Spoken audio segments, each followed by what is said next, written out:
Before the days of CGI animation, if a director needed a monster, he was left with two choices: either dress someone or something up in a suit, or use 3D stop motion animation.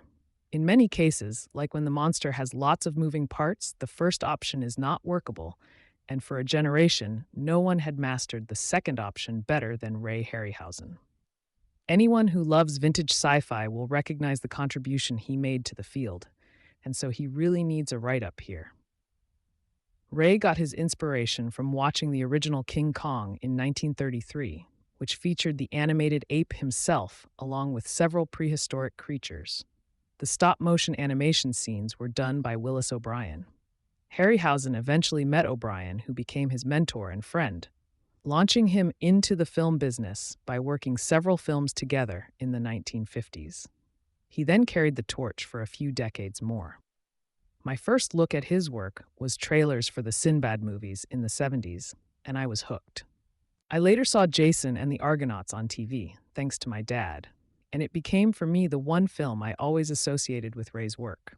Talus, Harpies, the Hydra, etc.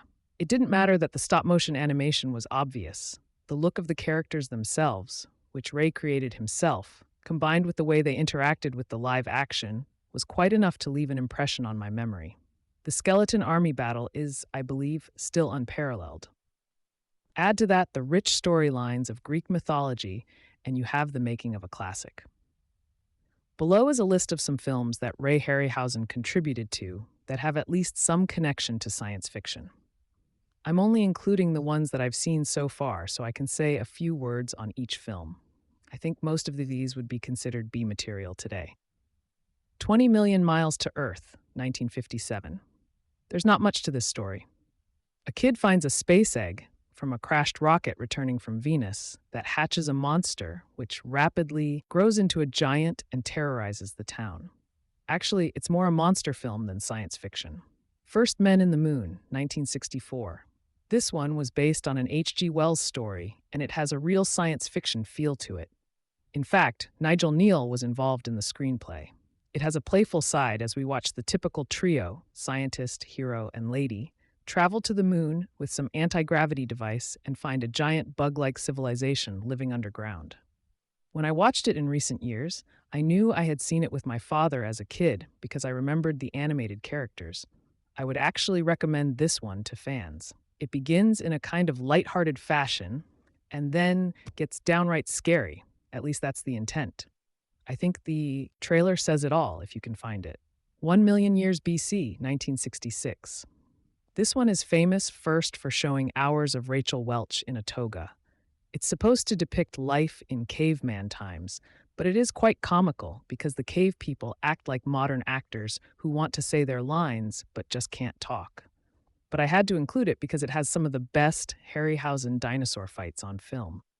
The shots from the perspective of the humans watching from below probably inspired Steven Spielberg during the making of Jurassic Park.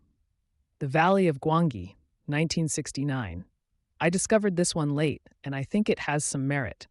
In some ways, it parallels the King Kong story. There is a valley in Mexico known to be forbidden by the locals, although they don't know why. An expedition group finds it is a lost dinosaur haven and go in to bring back an allosaur. They succeed, but, as the locals had warned, it comes back to bite them literally as the dinosaur escapes into the city. A neat aspect of the film is it represents a crossing of two eras. It runs like an old Mexican Western with cow ranchers, horses, and rodeos, while at the same time being a traditional monster film. A great illustration of this is the landmark scene of the ranchers roping the Allosaurus like it was a wild bull. Ray later said the matching of the real ropes to the animated ones was difficult to achieve. The film also has a neat scene of the dino roaming its way through an old cathedral.